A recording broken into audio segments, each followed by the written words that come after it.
रामाय रामभद्राय रामचन्द्राय वेधसे रघुनाथाय नाथाय सीतायाः पतये नमः।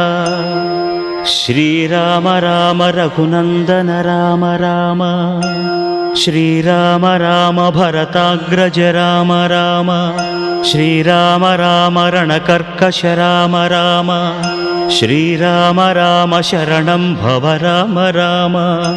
श्रीरामचन्द्र चरणौ मनसा स्मरामि श्रीरामचन्द्र चरणौ वचसा गृह्णामि श्रीरामचन्द्र चरणौ शिरसा नमामि श्रीरामचन्द्र चरणौ शरणं प्रपद्ये।